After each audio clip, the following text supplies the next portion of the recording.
Hi guys, this is Juan Guti again, the creative director of BlueMelon Design, and today I'm just going to start to talk about layers. So what the hell is that? Here I have my little composition of work that we've just been playing with and working on. You're going to be able to see a little bit of it. And at the moment I just got an image. Something I would like to point out is that little checkboard, when you look at it in Photoshop, means transparency, which means there's no information in there. It's just a way of Photoshop and any Adobe application representing transparency. There's no pixels, it's empty.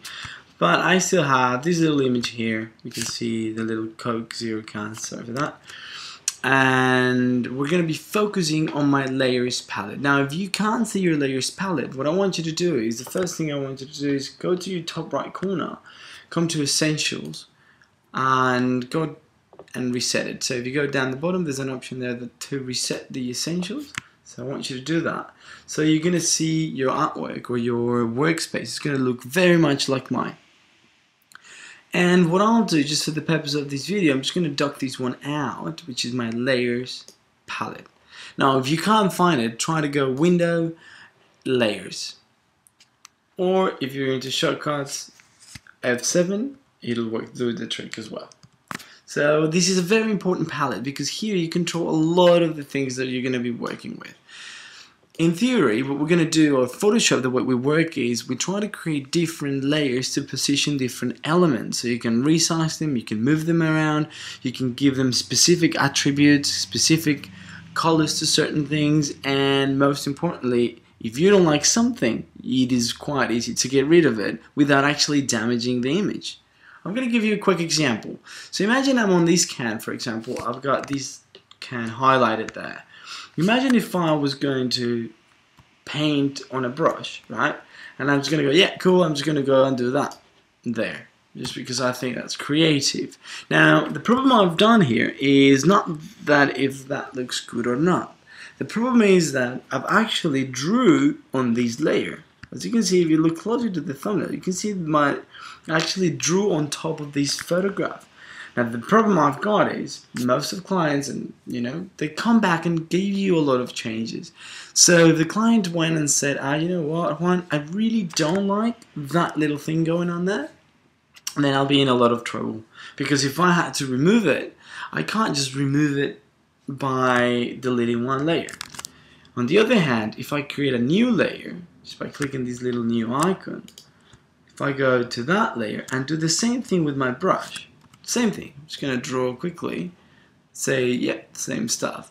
Now the difference is, thanks to my layer being on top, I can actually do a few things. I can turn it on and off if I wanted to, but most importantly, if the client goes, you know what, I don't like it, you can delete it. Or if you want to move it around, you can move whatever it's on that layer independently. It is really important that every time, if you have the chance and it's a possibility, just create your own layers. Now, how does this work? We basically start to build up on images, and as I said before, I like to try to keep them in their own sort of layers, and then you can group layers together to keep everything organized, as you can see here in main composition. Now let's see how this starts to build up. We've got a little bit of, this is what's called an adjustment layer, which we'll talk about it later. Then you start to build up more things one on top of another until, and you can see how many layers you can start to have in one go. So you can start to see how we start to build this little composition, and it's a bit sort of colorful, all around the Coke can, to a point that I'm starting to lose it. But I know that's not going to be a problem. You're going to see later on why. So I'm just going to build all these little, turning these eyes on, because you can turn things on and off. And you can see now how, thanks to my layering, I'm starting to build a composition that it starts to look quite interesting. And most importantly, I have control out of anything. Let's say the client says, hey, you know what, I want the colors of Coke to be in another position. I just need to go, and as long as you've renamed these fine, you can highlight it, click, move, reposition, delete the whole thing in one go, so on and so forth. So this is the basics of layers. You just build things upon one on top of each other. These will make your life much easier if you need to move things around, if you need to rotate, if you need to delete, if you need to make any change.